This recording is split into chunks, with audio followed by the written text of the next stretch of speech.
Hola, ¿qué tal, hermanos? ¿Cómo están? Bienvenidos nuevamente a este video donde vamos a hablar muchísimas cosas sobre la música, tanto su lugar en la Sagrada Escritura como su lugar dentro de la liturgia. Pues bueno, me gustaría comenzar también aclarando que muchas de las cosas que el Papa nos dice no son solamente para saber cómo hacer o lo que se debe o no se debe hacer dentro de la liturgia. Eso lo va a hacer un poquito más adelante, sino que más bien está tratando de adentrarnos en la cuestión teológica de las cosas que hacemos en la liturgia, de la teología del arte y en este caso sobre la teología de la música. Entonces comienza pues con la Sagrada Escritura y dice que la palabra cantar es una de las que más aparecen en la Sagrada Escritura. Y es que, como dice, cuando el hombre entra en contacto con Dios, pues las palabras son insuficientes para expresar lo que el hombre está sintiendo hacia Dios. Una de las cosas en las cuales se va a enfocar en esta sección el Papa es el pasaje del Mar Rojo, porque es ahí donde encontramos uno de los primeros cantos o cánticos del pueblo de Israel que están alabando a Dios por este acto milagroso de que los ha liberado del pueblo de Israel. Y esto va a ser punto de referencia para el pueblo de Israel para seguir alabando a Dios. De hecho, esto es lo que hacemos cuando cantamos. Estamos alabando a Dios, le estamos dando gracias por algo específico. En este caso, el pueblo de Israel pues le da gracias a Dios porque los ha liberado de la opresión del pueblo egipcio. Nosotros este cántico también lo escuchamos en la noche de la vigilia pascual.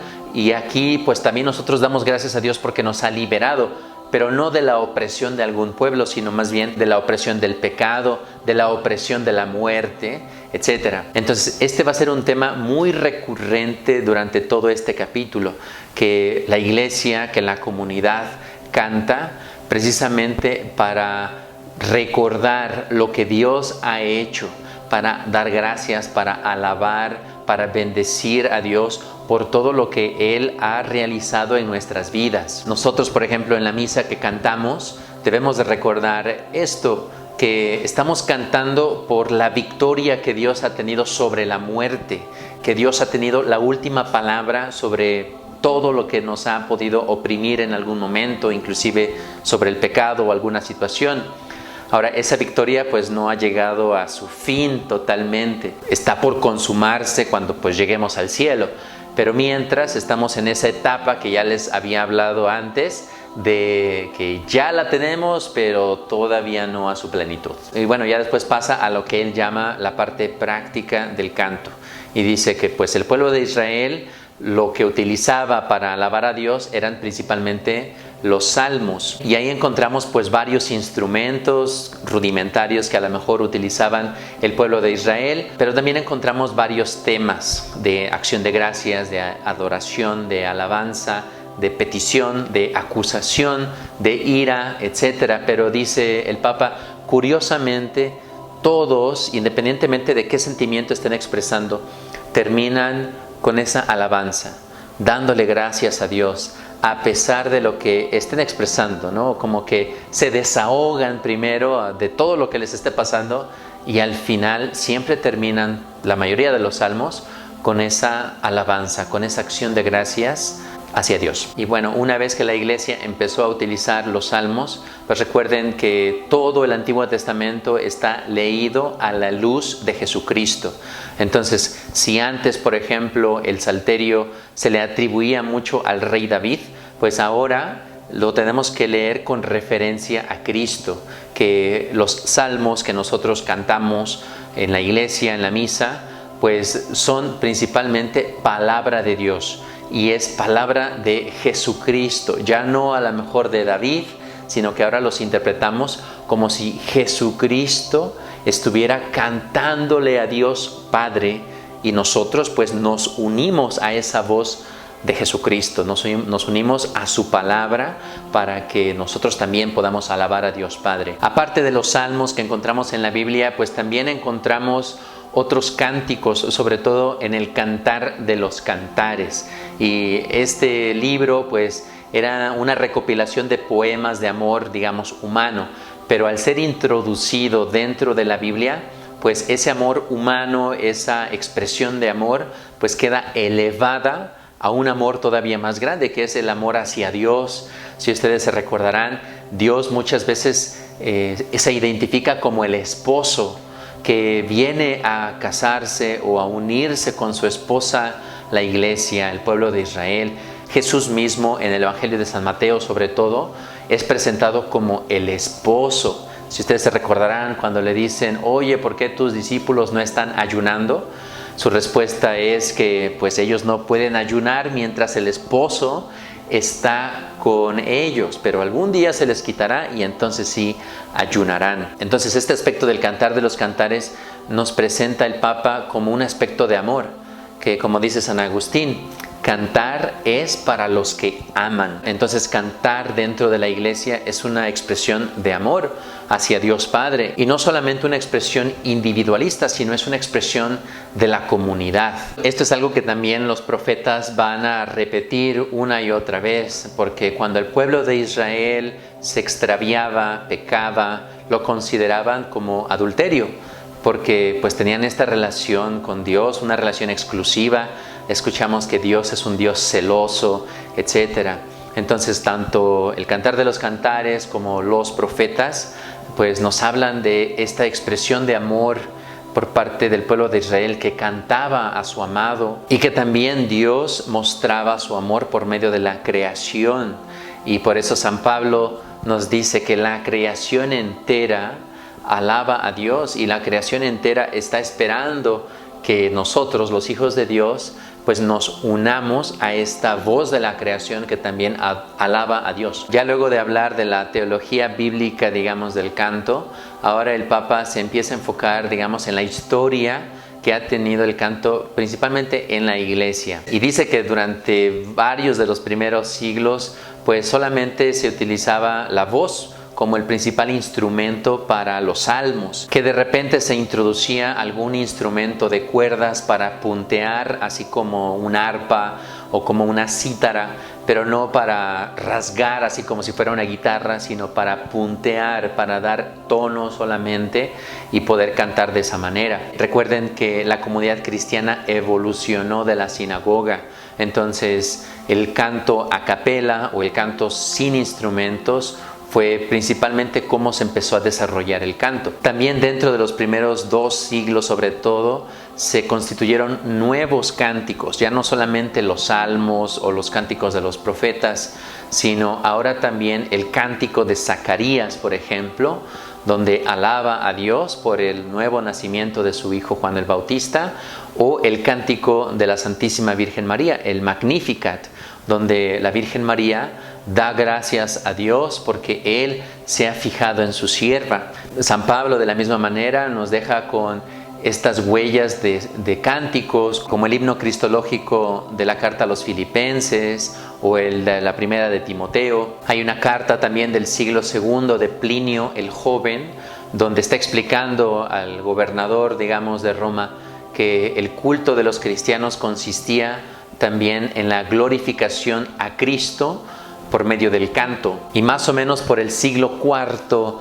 donde empieza a haber una fusión, digamos, de la cultura judía con la cultura griega, es ahí donde la iglesia tiene que pues poner un freno o poner un límite, porque como ya se empezaban a mezclar con otras formas de cantar, con otros himnos quizás, pues dice no, los únicos que vamos a utilizar dentro de la liturgia van a ser pues los que ya están escritos dentro de la Biblia.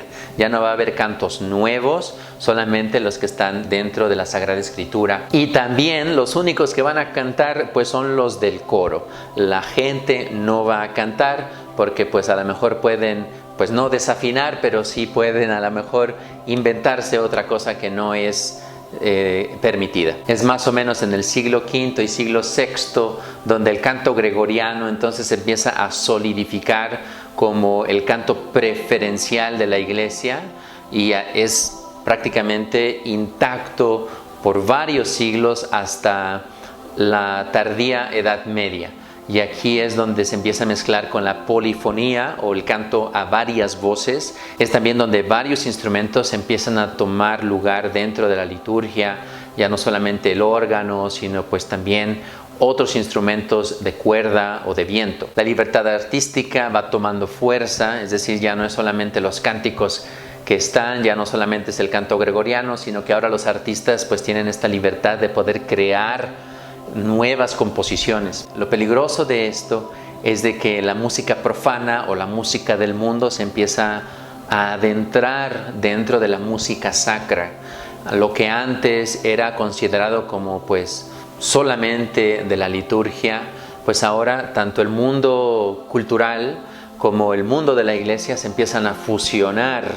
Entonces, sobre todo en las misas que el Papa dice, las misas de espectáculo, ¿no? Esas misas como de ópera, donde pues sí, solamente los que saben cantar pues son los que pueden participar, la música se deja solamente a los expertos y ya no es algo del pueblo de Dios, sino es más bien pues de los que saben. Aquí el Papa reflexiona que la música pues ya no salía de la oración, sino más bien de la expresión del artista, y se va desligando poco a poco de la liturgia y la finalidad de la música pues simplemente por la finalidad, por la belleza de la música y no tanto porque tenga una función dentro de la liturgia. Y es aquí donde interviene el Concilio de Trento, diciendo que la palabra es más importante que la musicalización. Y entonces limita muchísimos instrumentos y le da preferencia al órgano, principalmente por su parecido a la voz humana, y establece una diferencia que vendrá siendo repetida por varios papas después sobre la música sacra, la música religiosa y la música profana o la música del mundo. Sin embargo, en el periodo barroco, dice el Papa, la música profana y la música de la iglesia logró encontrar un equilibrio, porque dice, podíamos encontrar composiciones de Bach, de Mozart, pero que estaban dándole esa primordialidad a la palabra. Ya no solamente era pues poner música hermosa, bellísima, sino que no, lo principal era la palabra de Dios. Eso era lo que debería de resaltar dentro de la música litúrgica, pero de la misma forma que anteriormente vuelve a pasar la virtuosidad, ¿no? Solamente los que pueden cantar de esa manera, los que pueden tocar de esa manera, son los que pues participan mejor dentro de la liturgia, y los que pues no sabían cantar así o no se sabían ese canto pues no pueden participar de la misma forma. Ya en el siglo XIX es el Papa Pío X quien trata de alejar todo este tema operístico de la liturgia para que sea realmente una liturgia del pueblo de Dios, que el pueblo pueda participar. Todavía debe de mantener estos aspectos sacros, pero poniendo énfasis en que el pueblo debe de cantar. En el siglo XX es donde empiezan a crearse estos nuevos ritmos del pop, del rock, que también el Papa Benedicto habla de esto y dice, bueno, pues con el pop realmente ya no es una música, como su nombre lo dice, popular o de la gente, sino que es ahora producida en masa de una manera artificial. Ya no es realmente una música de la gente. Y por otro lado, el rock, dice, trata de liberar al hombre, pero por medio de la pasión, por medio del ruido, por medio de la vibración, dice, y trata de liberar al hombre y de sacarlo de sí mismo, pero por ese ruido que es el rock. Entonces, en resumen, la música litúrgica tiene que darle precedencia a la palabra de Dios. Eso es lo más importante, que cuando un coro, por ejemplo, decide qué canción, qué canto debe utilizar dentro de la misa, tiene que ponerle preferencia a que se escuche la voz de Dios, no sus micrófonos, no sus movimientos artísticos con algún instrumento, sino que debe resaltar la palabra de Dios.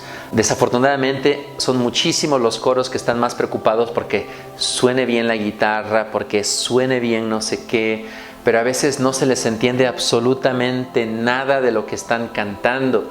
Muchas veces utilizan letras que no son apropiadas para la liturgia, pero no se dan cuenta de eso porque el ritmo es lo más importante. No, esta suena más tranquilita o esta suena más alegre, pero pues no se fijan en la letra, de dónde se sacó esta letra, si es de un salmo, si es de alguien la inventó o cómo fue que esta letra de este canto llegó dentro de la liturgia. El utilizar la palabra de Dios como referencia o como criterio, pues también nos ayuda a enfocarnos en lo que Dios ha hecho por nosotros, en lo que Dios ha hecho con el pueblo de Israel, dentro de nuestra iglesia, etc. También el hecho de utilizar la palabra como criterio, pues nos une a la voz de toda la iglesia.